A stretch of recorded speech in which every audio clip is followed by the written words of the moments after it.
thought you were so lucky because you were a star, but you cried, cried, cried in the lonely dark. And I'm sorry for what you went through. I always thought the lucky one was you, but the lucky one was me. I wanted to be you so bad. Your life looked like so much fun. The fashion lights and fancy things made it seem like you had won.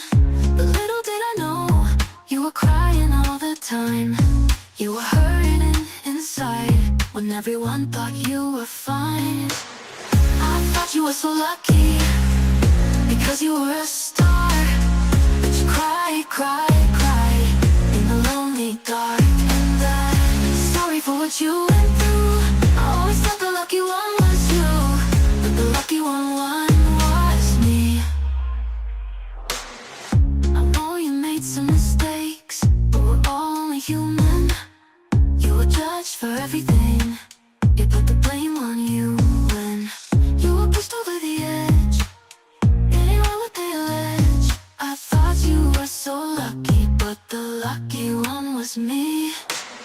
I thought you were so lucky because you were a star, but you cried, cried, cried in the lonely dark. And I'm sorry for what you went through.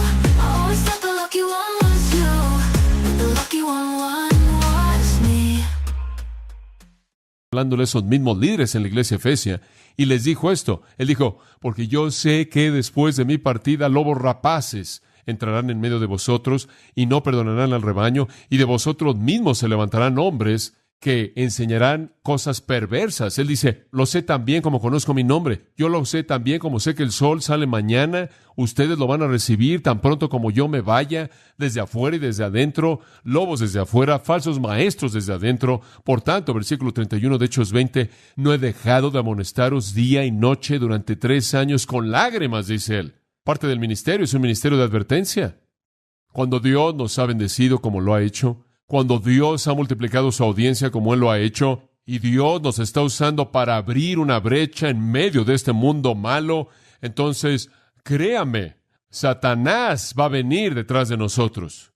Y tenemos que estar listos, y tenemos que ponernos la armadura. Pero en primer lugar, tenemos que entender su ataque, tenemos que entender su estrategia. No queremos ser ignorantes de sus estrategias. ¿Cómo es que Satanás nos ataca? Bueno, para la respuesta a eso, quiero que pase a Apocalipsis capítulo 1. ¿Sabe una cosa? Me pasó algo interesante una vez. Entré a un cuarto, una oficina. Me llamaron en donde estaba una niña llena de demonios, y los demonios tenían todo tipo de voces. Usaban su boca y demás para hablar, pero las voces no eran la de ella. Y era algo sorprendente porque algo terrible estaba pasando en esta oficina. Esta niña había volteado un escritorio y estaba destrozando cosas. Y cuando entré en la puerta, de pronto ella le pegó a la silla y simplemente me vio aterrada. Y en una voz que no era de ella, porque yo conocía la voz de ella, la voz dijo, sáquenlo. Él no, sáquenlo. Y mi reacción a eso es que me emocionó, porque a mí me dio gusto que esos demonios sabían de qué lado estaba yo. Ellos saben, créame, me conocen a mí y conocen esta iglesia y saben lo que Dios está haciendo aquí. Y van a intentar detenerlo. Y la manera en la que lo van a detener, o van a tratar de detenerlo, es a través de ustedes. Porque una iglesia es únicamente un grupo de eslabones, como en una cadena, y solo es tan fuerte como su eslabón más débil. Satanás va a atacar. ¿Cómo es que él ataca?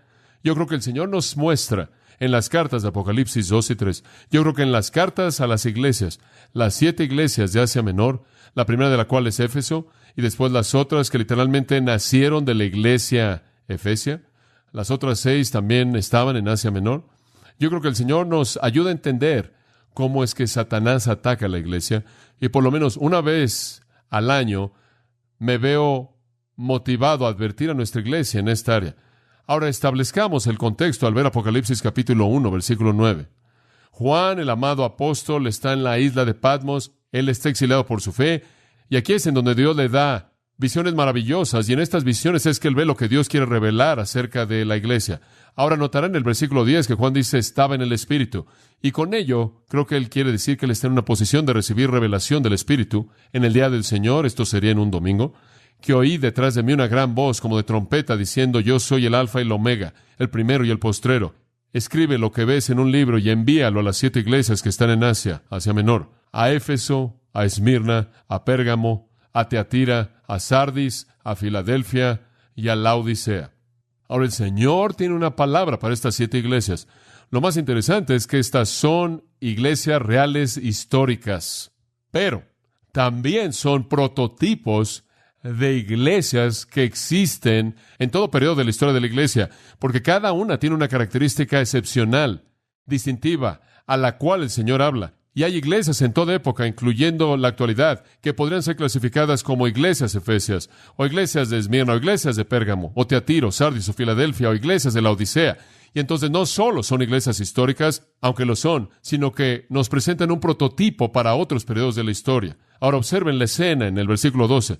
Me volví para ver la voz que me hablaba, y habiéndome vuelto vi 7 candeleros de oro. ¿Cuáles son los 7 candeleros de oro? Versículo 20 le dice al final que los 7 candeleros son las 7 iglesias. Entonces aquí está la visión de Juan. Él ve un candelero de oro, el cual es simbólico de cada una de las iglesias, y la luz está ardiendo, ¿no es cierto? Está encendida. Y la iglesia debe ser una luz en el mundo, ¿verdad? Debe ser un lugar que alumbra la oscuridad, y entonces ahí están las 7 iglesias de Asia Menor, cada una representada por un candelero. Y en medio de los 7 candeleros, uno como el Hijo del Hombre, este es Jesucristo, y Él se está moviendo en su iglesia. Él se está moviendo en medio de la iglesia, y Él está vestido de un atuendo que le llega a los pies. Por cierto, atuendos así eran usados por sacerdotes, profetas y reyes. Y entonces la consumación de todos esos elementos están en Cristo. Él estaba ceñido en la parte del medio de su cuerpo con un cinto de oro. Su cabeza y su cabello eran blancos como la lana y blancos como la nieve, hablando de su santidad y su pureza, y sus ojos eran como llama de fuego, escudriñando y penetrando. Entonces aquí el Señor, y lo vemos en su atuendo real, sacerdotal, profético, y lo vemos de blanco, de tal manera que simboliza pureza, y sus ojos después están escudriñando, penetrando, conforme Él evaluó a la iglesia, y sus pies eran como bronce bruñido, como en un horno. ¿Por qué? Porque Él tiene que juzgar a su iglesia algunas veces. Pedro inclusive lo dijo. El juicio debe comenzar en la casa de Dios. Y también vemos que su voz era como el sonido de muchas aguas, una gran voz de mandato, de autoridad. Él tenía en su mano derecha 7 estrellas. ¿Qué son? El versículo 20 le dice, las 7 estrellas en medio de la voz son los ángeles o los ministros de las 7 iglesias. Y entonces en su mano están los ministros, y Él se mueve entre las iglesias, evaluando, escudriñando, penetrando, examinando las iglesias, preparándose para escribir las 7 cartas. Su evaluación está en el capítulo 1. El resultado está en el capítulo 2 y 3. Y entonces Él comienza, Juan, con las cartas en el capítulo 2. ¿Y qué le dice el Señor a estas iglesias? Bueno, amados, permítame decirle, estas son cartas absolutamente increíbles. 7. 5 de ellas, escuche, son advertencias. A 2 de las iglesias no hay advertencia. A la iglesia en Esmirna y Filadelfia, aparentemente no necesitaba advertirle nada. La iglesia en Esmirna era la iglesia perseguida. La iglesia en Filadelfia era la iglesia evangelizadora agresiva que ganaba almas. Me parece que esas 2 cosas son preservadores maravillosos. Cuando una iglesia es perseguida, tiende a mantener su pureza, porque toda la impureza sale. Usted no sabe identificar cuando usted va a ser perseguido, a menos de que esté tomando las cosas en serio, ¿no es cierto? Entonces la persecución tiene una especie de efecto purificador, y así el evangelismo también, porque mientras que su corazón esté dirigido al mundo y mientras que usted esté alcanzando de manera agresiva a los perdidos, usted tiende a ir hacia afuera en lugar de ir hacia adentro. Y la iglesia Filadelfia, la iglesia con la puerta abierta, era una iglesia bendecida, y la iglesia Esmirna, la iglesia que estaba recibiendo el fuego de la oposición, era una iglesia bendecida, pero las otras 5 necesitaban de manera profunda advertencias. Y hay una progresión en las 5 advertencias. Comienzan en lo que parece ser una situación muy, muy ligera, y se vuelve tan opresiva al grado que finalmente se vuelve apóstata, y una iglesia que ya no es iglesia en absoluto. Hay un elemento descendiente que hemos visto suceder en muchas iglesias a lo largo de la historia. Conforme veo Grace Church y leo estas 5 advertencias que leí esta semana, estoy muy consciente que lo mismo podría pasarnos. Lo mismo que le ha pasado a miles y miles y miles de iglesias alrededor del mundo. Usted comienza también. Usted comienza como la iglesia efesia, y el descenso entra y pronto ya no queda nada. He estado en auditorios en este país que tienen capacidad para 4,000 personas. Y en un domingo por la mañana hay 150 liberales ahí en el frente. Y eso es todo. He visto eso. He visto a Dios escribiendo Icabod en muchas cosas y en muchas iglesias. Pero no quiero que eso pase. Estamos hablando de construir un balcón aquí. Acabamos de añadir 200 asientos en la parte de atrás porque la ciudad nos dio permiso. Y después estamos hablando de un balcón y un edificio de educación y todas estas cosas, y me emociona eso. Pero solo sé que cuando ese balcón esté ahí, va a estar ocupado por personas que van a oír la palabra de Dios, y ese edificio va a ser ocupado por niños y jóvenes y adultos que van a amar al Señor Jesucristo con todo su corazón, mente, alma y fuerzas. De otra manera, no estoy interesado, y quiero hacer eso, y quiero advertirle, porque creo que a Satanás le gustaría convertir este lugar en un edificio enorme sin nada más que rocas. Entonces, ¿de qué necesitamos ser advertidos? Veamos, en primer lugar, lo que golpeó a la iglesia en Éfeso. Dejaron su primer amor. Dejaron su primer amor. Esto es suficiente simplemente para tener un mensaje acerca de esto. Observa el versículo 1. Escribe al ángel de la iglesia en Éfeso, el que tiene las 7 estrellas en su diestra, el que anda en medio de los 7 candeleros. Este es el Hijo del Hombre. Este es Jesucristo escribiéndolo a su propia iglesia. Esta no es la opinión de alguien. Este es Cristo. Y Él les dice en el versículo 2, yo conozco tus obras. Y digo, la historia en Éfeso fue fabulosa, fue una increíble historia ahí, cómo ellos literalmente habían volteado una ciudad y hecho que entraran a la confusión y el caos. Habían volteado de cabeza un sistema de religión. Ese pequeño grupo de creyentes que comenzó en medio, por así decirlo, como una isla de pureza en un mar de impiedad, habían podido infiltrar y purificar partes de la ciudad a tal grado que detuvieron algunos de los sistemas más complejos de religión en ese entonces. Ese pequeño grupo de personas tuvieron un comienzo increíble. ¿Y quién podría pensar en una mejor manera de comenzar que con Pablo? ¿Y quién podría pensar en pastores más maravillosos como Apolo, quien fue el proclamador más grande de la palabra de Dios, con una capacidad oratórica quizás mayor del que jamás vivió, y mejor que Timoteo, quien fue alguien que les enseñaría las mismas cosas de la misma manera en la que Pablo les enseñó? Tuvieron esas personas como líderes. Eran una iglesia que trabajaba. Conozco tus copos, él dice, tu trabajo duro al punto de sudar. Realmente te esfuerzas, estás involucrado, tu labor, tu paciencia, tienes upomone, puedes soportar los tiempos difíciles. Y hombre, estar en Éfeso no fue un lugar fácil. El centro de la adoración de Diana, una de las 7 maravillas del mundo. El templo era un desastre increíble. Habían multitudes de eunucos, miles de prostitutas, sacerdotisas, cantantes, flautistas, y seguían, simplemente creando una histeria de música y orgía y embriaguez y mutilación sexual y disipación, de tal manera que Heráclito dijo que la moralidad del pueblo de ese templo era menor que la de los animales. La predicación de Pablo había afectado todo eso al grado que las ventas de ídolos decrecieron, y esto dio lugar a una manifestación. Era una iglesia tremenda.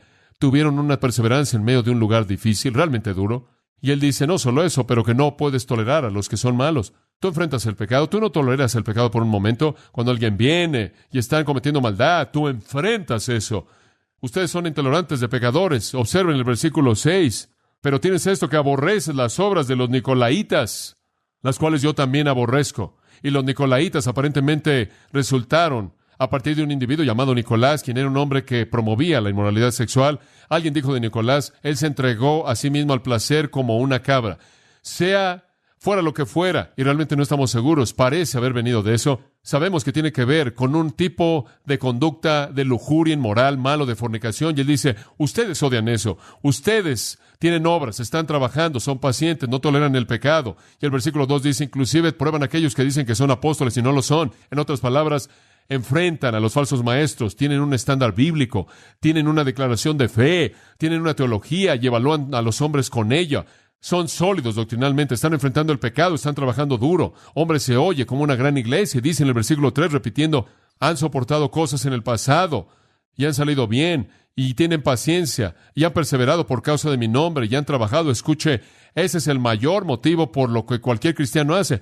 Por mi causa. La gloria de Dios era su motivo, el motivo más elevado en todo el universo. Inclusive tuvieron el motivo correcto ustedes. Estaban sirviendo mi gloria, mi nombre, y laboraron y no desmayaron. ¡Qué gran iglesia!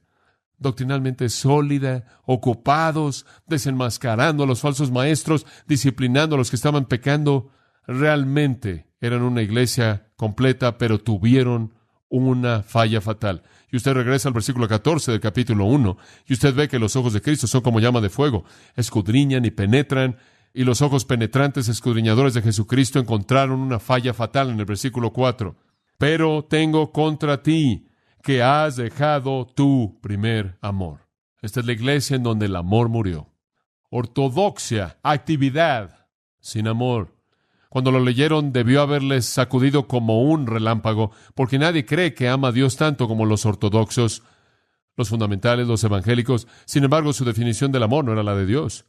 Perdieron lo elemental que Jesús le dijo a Pedro 3 veces. Pedro, antes de que te pida que alimentes a mis abejas, tengo que preguntarte algo más. Pedro, ¿me amas? Pedro, ¿me amas? Pedro, ¿me amas? Si dice sí, entonces alimenta a mis ovejas. ¿Por qué? Porque no puede usted ser eficaz para Dios fuera de amar al Señor con todo su corazón, mente, alma y fuerzas. Y sabe una cosa, puedo ver este problema potencial en Grace Church. Tenemos tanto, estamos tan involucrados en tanto, que se vuelve tan fácil para nosotros quitar nuestro enfoque de la personalidad de Jesucristo. Perdemos el amor y de pronto estamos satisfechos con la actividad. Así no debe ser. Esta es una de las más grandes iglesias en toda la historia. Sin embargo, los ojos penetrantes del Señor hallaron esta falla fatal. Habían convertido sus corazones ardientes por ortodoxia fría. Se estaban volviendo aquellos que simplemente cumplían con un ministerio muy bíblico. Simplemente no había ninguna pasión ahí. Y quiero advertirle acerca de eso y advierto a mi propio corazón, desde los ancianos hasta el personal pastoral, hasta aquellos que nos están visitando. Si llegamos al lugar en donde lo que hacemos es una presentación de ortodoxia sin amor, ese es el paso 1 y Satanás ha entrado. Y usted ni siquiera quiere saber cuál es el resto de los pasos, pero van a saberlo. Cuando usted llega al punto en el que la luna de miel termina y usted no hace lo que hace a partir de un amor abrumador hacia Jesucristo, usted está en problemas serios. Observe su propia vida. ¿Acaso el entusiasmo por Cristo está ahí o se ha ido la emoción? ¿Es una descripción apropiada de su vida cristiana el decir, bueno, nada más lo hago por hacerlo? No tengo el mismo amor que solía tener. Si usted ama algo en este mundo más de lo que ama a Jesucristo, usted ha perdido su primer amor. A usted mismo, su familia, su recreación, su dinero, el éxito, lo que sea, lo ha perdido. Si la luna de miel se acabó en su vida como terminó en Éfeso, estamos en problemas serios, problemas serios. Si usted está sirviendo al Señor Jesucristo en esta iglesia como un desempeño, como una actuación ortodoxa en lugar de que sea una pasión de amor hacia Él, entonces usted lo ha perdido. Usted lo ha perdido en su totalidad. Dice usted, bueno, ¿qué hago si me siento así? Versículo 5, 3 cosas. Acuérdese. Es sorprendente. El desvío espiritual normalmente viene por olvidar. El desvío espiritual normalmente viene por olvidar. Y entonces Él dice, acuérdate. ¿Te olvidaste cómo solía ser? Acuérdate cómo era antes de que tu amor se enfriara. Acuérdate de esa calidez y el fuego y el gozo y esa emoción. Acuérdate. En segundo lugar, arrepiéntete. Acuérdate, por tanto, de dónde has caído y arrepiéntete. Es una caída, usted sabe. No amar al Señor su Dios con todo su corazón, alma, mente y fuerzas, y a su prójimo como a sí mismo. No tener ese primer amor hacia Él y hacia otros. No tener ese primer amor es una caída de la cual usted debe arrepentirse. Escuche, si la primera reacción que usted tiene hacia un creyente es cualquier cosa que no sea amor, usted ha perdido su primer amor. Si la primera reacción que usted tiene hacia Jesucristo es algo menos que amor total, usted ha perdido su primer amor y necesita arrepentirse. Y después Él dice una tercera cosa. Acuérdate, arrepiéntete y repite. Y haz las primeras obras. Regresa como solía ser. Si es un servicio frío, mecánico en ortodoxia, regresa donde todo comenzó. Regresa a tu rodilla, regresa al libro, regresa a testificar, regresa a la comunión, regresa a la oración, regresa a compartir y alabar al Señor. Mantente cerca del fuego. Eso es lo que Él está diciendo. ¿Sabe lo que pasó en Éfeso? No lo hicieron. No recordaron y no se arrepintieron y no repitieron. Y entonces lo que dice en el versículo 5 sucedió. Pues si no, vendré pronto y quitaré tu candelero de su lugar, a menos de que te arrepientas. La iglesia en Éfeso murió, dejó de existir. Gran iglesia evangélica, ortodoxa, histórica, monumental, dejó de existir porque perdió su primer amor. Hay un segundo elemento del que tenemos que estar conscientes. Versículo 12 del capítulo 2. Nos saltamos a la iglesia en Esmirna porque esa fue la iglesia perseguida y no es advertida.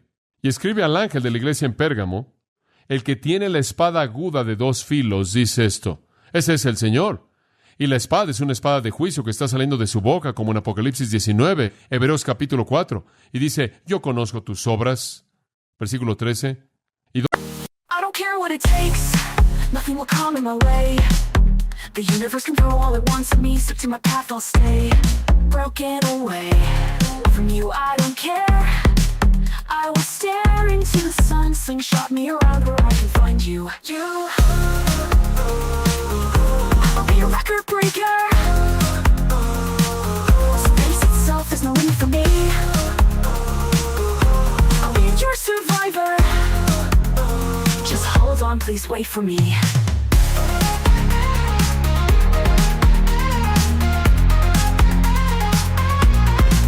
With the cosmos in my way, I don't care what they say. Supernovae and black holes, get out of my way. At the speed of light, I am searching for you. In the moments to come, I'll break the boundaries for you. For you, I will be your record breaker. Space itself is no limit for me. I will be your survivor. Just hold on, please wait for me. I will be your record breaker. Space itself is no limit for me. I will be your survivor. Just hold on, please wait for me. With the cosmos in my way, I don't care what they say. Supernovae and black holes, get out of my way. At the speed of light, I'm searching for you. In the moments to come, I'll break the boundaries for you.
¿Dónde moras? ¿Dónde está el trono de Satanás? Pero retienes mi nombre, no has negado mi fe, ni aun en los días en que Antipas, mi testigo fiel, fue muerto entre vosotros, donde mora Satanás.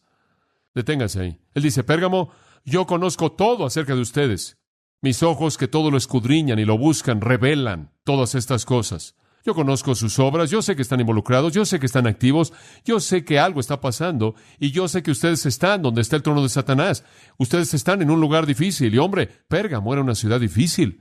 ¿Sabe usted que Pérgamo era el centro de la adoración al emperador, el centro de la adoración del César? ¿Sabe usted que era el centro de la adoración de Zeus, el gran dios? Algunos dicen el dios más grande de todo ese sistema de deidades, y que en la ciudad de Pérgamo habían construido un altar enorme a Zeus en forma de un trono, y entonces algunos creen que el trono de Satanás, como se menciona en el versículo 13, es una referencia al altar de Zeus, el altar más grande, más famoso en el mundo.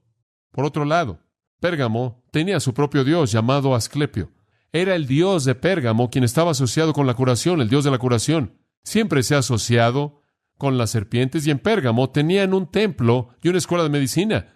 Todavía usted ve una serpiente en el símbolo de un médico, y eso realmente viene de la mitología griega, de este Asclepio, el dios de la curación. Y en el templo tenían serpientes no venenosas en todo el suelo, y la gente ahí, que estaba enferma, venía y se acostaba ahí para que todas esas serpientes se deslizaran por encima de ellos, y en todo lado del cuerpo donde los tocaban, se curaban. Escuche, era difícil estar en Pérgamo. Era difícil ser un pequeño grupo de cristianos en medio de una sociedad pagana terrible. Entonces él dice, sé dónde moras, dónde está el trono de Satanás, y sé que te aferras a mi nombre y no han negado la fe, hasta el punto de que algunos de ustedes han muerto, específicamente un querido hermano Antipas, cuya vida fue quitada en ese lugar en donde Satanás mora. Hombre, usted sabe que es difícil, pero permítame decirle algo. vivir en una ciudad difícil, estar en un ambiente difícil, enfrentar una situación difícil del mundo y nombrar el nombre de Jesucristo. Escuche, no hay razón para rebajar los estándares inclusive en ese entonces. Eso no los cambia, inclusive entonces son lo mismo. Dios dice, yo sé que es difícil ahí. Eso no cambia los estándares, sé que es difícil. Eso no cambia nada. Aunque has soportado y aunque has sido martirizado y aunque has trabajado para el Señor y aunque tú has sostenido en alto su nombre, versículo 14, tengo unas pocas cosas contra ti. ¿Y qué es? Porque tienes ahí a los que tienen la doctrina de Balaam, que enseñó a Balac a poner piedra de tropiezo entre los hijos de Israel, a comer cosas sacrificadas a los ídolos y a cometer fornicación. Permítame decirle lo que es. Balaam hizo que los hijos de Israel se casaran con los paganos y se metieran en su idolatría. Y entonces lo que él está diciendo aquí es esto. Hicieron concesiones con sistemas paganos. Y el problema en la iglesia de Pérgamo era que estaban haciendo concesiones con el mundo. Se estaban casando con el mundo. No sé si de hecho se estaban casando, si de hecho había cristianos casándose con no cristianos. Es muy probable que eso estaba pasando. Pero la iglesia en Pérgamo comenzó a cortejar al mundo. Comenzaron a buscar satisfacción en cosas mundanas. Estaban violando, 2 Corintios 6. ¿Qué comunión tiene la luz con las tinieblas? ¿Y qué concordia tiene Cristo con Belial? Ellos debían salir de entre ellos y separarse y no tocar lo inmundo. Pero eran la iglesia mundana. Habían dejado que el mundo entrara. Estaban haciendo lo que el mundo quería que ellos hicieran. Estaban cobijando al mundo. Me es sorprendente. Y le he estado diciendo esto ahora durante meses. Me es sorprendente ver cómo la iglesia de Cristo en Norteamérica en la actualidad están buscando quedar bien con el mundo. Y lo hacen en tantas diferentes maneras. Si la manera de pensar del mundo de la familia cambia, la iglesia se acomoda a eso. Si la manera de pensar del mundo acerca de la mujer cambia, la iglesia se acomoda. Si la manera de pensar del mundo del homosexual cambia, la iglesia se acomoda. Y seguimos al mundo en todo lo que hace. Queremos identificarnos con él, nos sacude. Es simplemente algo que nos aterra, nos conmociona. La iglesia se vuelve materialista porque el mundo es materialista. La iglesia se preocupa con el entretenimiento porque el mundo está preocupado con el entretenimiento. Y simplemente para darle una ilustración de eso, algo que estaba leyendo esta semana, ¿sabe usted que en los últimos 10 años, mientras que ha habido un incremento constante en el número de personas que han nacido de nuevo, ha habido un declive correspondiente constante en el número de miembros de iglesias? Porque estas personas no están asistiendo a iglesias. Y en este artículo que leí esta semana pasada, un artículo muy interesante y útil, decía que el incremento de lo que se conoce como la iglesia electrónica, hay muchas personas que creen que es la razón número uno por la que la gente no se identifica con una iglesia local. Se sientan en casa, ahí detrás de su pequeña televisión, y la iglesia viene a ellos. No tienen que vestirse, no tienen que dejar la casa, todo es perfecto. Es otra parte, escuche esto, de la fantasía. ¿Sabe una cosa? La televisión es una fantasía, y nuestro mundo quiere vivir en esa fantasía. Y usted va a casa y se sienta ahí, y esa iglesia es una iglesia perfecta. Digo, la música es increíble, es increíble. Orquestas y personas con túnicas que vuelan por todos lados y grandes cantantes, y el desfile sigue, y las luces y los ángulos de la cámara y todo esto, y el predicador está perfectamente en orden, y él da su mensaje, y ahí está la iglesia de fantasía, y usted nunca se sienta al lado de alguien que no le cae bien, y nunca nadie le habla para molestarlo, y usted no tiene que encontrar un lugar donde estacionarse, es glorioso. Y usted simplemente envía un poco de dinero de conciencia de vez en cuando y le dicen que usted está ganando al mundo por hacer eso y le envían algo que puede usted colocar en su pared para probar lo sacrificial que usted es. Realmente es algo triste. ¿Y sabe lo que sucede? Un escritor dijo que la iglesia electrónica es construida sobre el entretenimiento y la iglesia electrónica cultiva las cosas mismas en el mundo que la iglesia siempre ha condenado. La iglesia electrónica inevitablemente viene como una mera expresión de religión cultural, promoviendo los valores del glamour y los valores mismos y el tipo de éxito que profesamos como cristianos que debemos rechazar. La gente no quiere asistir y las únicas iglesias que pueden competir con esas son las grandes como la nuestra. La iglesia pequeña realmente no puede. Martin Marty, quien tiene una manera única de expresarse, créame, describe este fenómeno de la iglesia electrónica de esta manera. Y cito, ya es tarde el sábado por la noche, y el señor y la señora religión invisible reciben su gusto del hombre en el smoking rosa, con celebridades de mujeres con vestidos escotados que hablan acerca de sí mismos, bajo el disfraz de tener autobiografías nacidas de nuevo. Es domingo por la mañana, y los que están observando reciben su emoción, su felicidad, conforme los entretenedores del Espíritu Santo acarician los micrófonos entre las fuentes, conforme un líder carismático profesional los entretiene.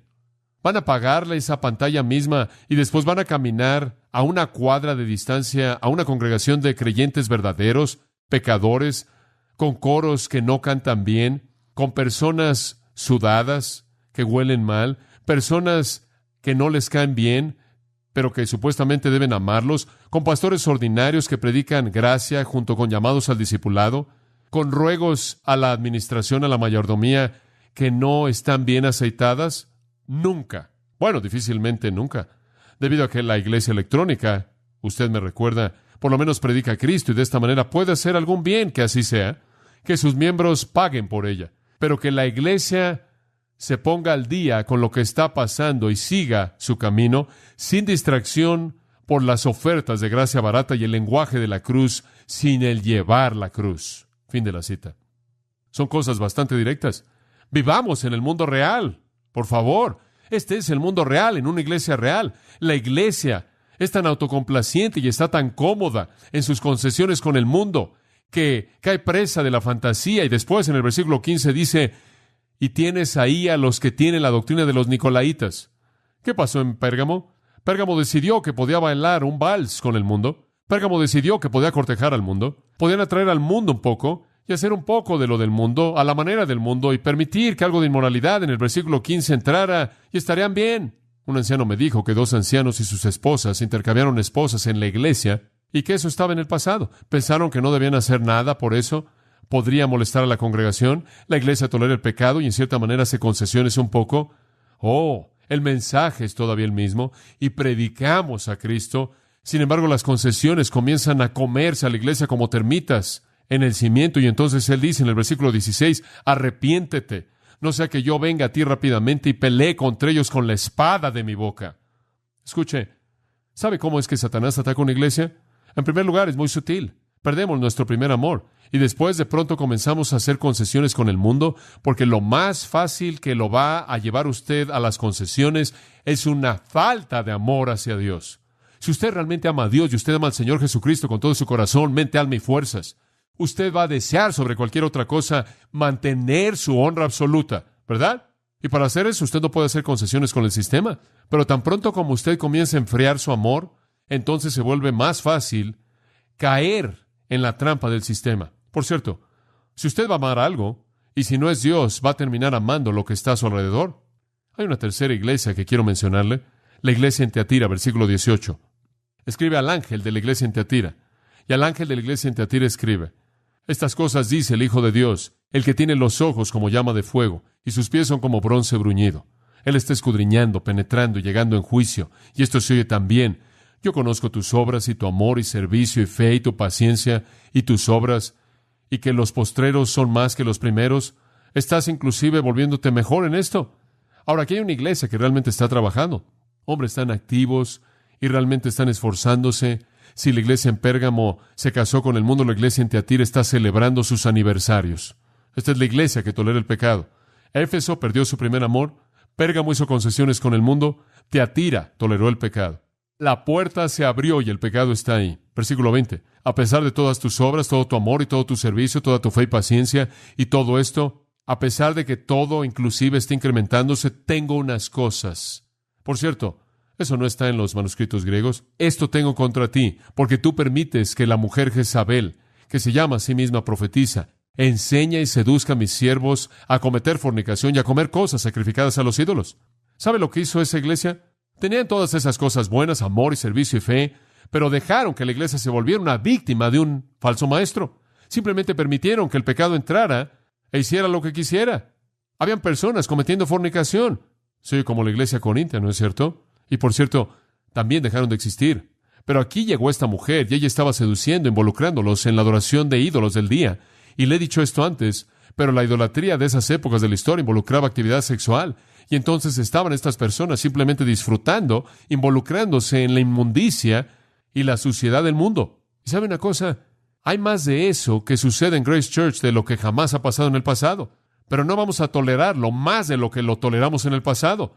Es un día raro cuando usted tiene una pareja que viene a pedir consejería prematrimonial y usted les pregunta, ¿se han acostado? Y ellos dicen no. Y se está volviendo algo raro. ¿Es esto algo que les sorprende? Se está volviendo algo raro. Es un mundo muy vil y malo en el que vivimos y la gente es atraída al pecado y no están conscientes de lo que está pasando y no levantan sus defensas y andan en el espíritu. Pero le voy a decir una cosa, no vamos a tolerarlo de una manera diferente de lo que jamás lo hemos tolerado. Tenemos mucha más maldad a nuestro alrededor debido a la cantidad de gente, pero nuestra tolerancia para esto no es más existente de lo que jamás ha sido. Pero esta iglesia comenzó a permitirlo. Y Dios inclusive fue paciente, versículo 21, y le he dado tiempo para que se arrepienta. Dios inclusive dio un poco de tiempo para el arrepentimiento. Ella no se ha arrepentido. Y después Él dice, he aquí, la echo en una cama. A ella le gustan tanto las camas que la voy a colocar en una. Ella quiere cometer fornicación, la voy a colocar en una situación de fornicación. Y el versículo 23 dice que será una cama de muerte. Voy a matar a sus hijos con muerte. Eso es lo que voy a hacer. Hayan sido quienes hayan sido las personas que escucharon a esta Jezabel, son designadas como sus hijos, y Él dice, voy a matar a sus hijos con muerte. Va a ser una cama de muerte. Los voy a colocar en la cama, en una cama de muerte. Y las iglesias verán y dirán, yo soy el que escudriña las mentes y los corazones, y daré a cada uno según sus obras. Escuche, el Señor juzgará esta iglesia, amados. ¿No cree usted que puede ser un creyente y salirse y deshacerse de Dios en su disciplina? En absoluto. La cama de vicio va a ser intercambiada por una cama de muerte. Debido a que han cometido adulterio, versículo 22 dice, ¿por qué? Porque el creyente está casado con Cristo. Y estar jugando con los ídolos y la actividad sexual es una forma de adulterio. Y quiero decirle, le dice a la iglesia que tolera el pecado, más vale que te arrepientas, más vale que des la vuelta. Y si no te arrepientes, al final del versículo 22, te mataré con muerte. Ahora, para aquellos de ustedes que no están involucrados, en el versículo 24 Él dice, no voy a poner ninguna otra carga sobre ustedes, simplemente aférrense a lo que tienen hasta que yo llegue ahí, pero aquellos que son malos, voy a traer un juicio. Aquí está la iglesia que tolera el pecado. Amados, hay tantas iglesias que hacen esto, simplemente no quieren enfrentar el pecado, simplemente no quieren confrontar a nadie. Dicen, ¿quieres decirme que disciplinas a la gente en tu iglesia? Lo hacemos, porque la Biblia dice que lo debemos hacer. O no queremos meternos en nada de eso, porque podríamos, y están tolerando el pecado, haciendo concesiones con el mundo, y simplemente desciende. Usted comienza con una pérdida de amor, y después, poco después, cuando usted ya no ama al Señor, está dispuesto a hacer concesiones. Usted hace un poco de concesiones y poco después su concesión se convierte en una tolerancia y el pecado inunda la iglesia y usted va de ese tipo de situación en Tiatira al siguiente capítulo. Versículo 1, usted está en la iglesia de Sardis y esta es una iglesia que está contenta con los programas. De pronto la vida ya no está ahí. Una iglesia que tolera el pecado se convierte en una iglesia degenerada, muerta. Y Él dice, conozco tus obras, versículo 1, que tienes un nombre de que estás vivo, pero estás muerto. Una iglesia muerta, un cadáver. ¿Sabe usted que Sardis fue una de las más grandes ciudades en el mundo antiguo? De hecho, su rey más grande se llamaba Croeso. Y cuando queremos decir que alguien es realmente rico, decimos que es tan rico como Croeso. Esa ciudad literalmente era sinónima de riqueza. Esa ciudad dejó de existir, esa iglesia dejó de existir. La iglesia, debido a que era una iglesia degenerada, muerta, simplemente había unas cuantas cosas ahí. Versículo 2, vela, fortalece las cosas que quedan, que están a punto de morir. Estaban o muertos o listos para morir. Lo único que les quedaba era la forma, como la rima de un marinero antiguo, cadáveres que están a cargo de el barco. Hombres muertos jalan los remos y hombres muertos son los que giran el timón. Esto estaba funcionando, nada más que todo el mundo estaba muerto. Esto es cuando la iglesia se vuelve un grupo de actividades, una serie o programas. Usted tiene sus clases y tiene sus pequeños grupos y tiene sus actividades para los niños y para los jóvenes y para los adultos y todo el mundo está muy ocupado. Y la flota está marchando y la gente está viniendo, nada más que no hay vida ahí. Dios no está ahí. Y Cabod está escrito. La gloria ha partido. Y la secuencia es fácil de ver. Usted pierde su primer amor.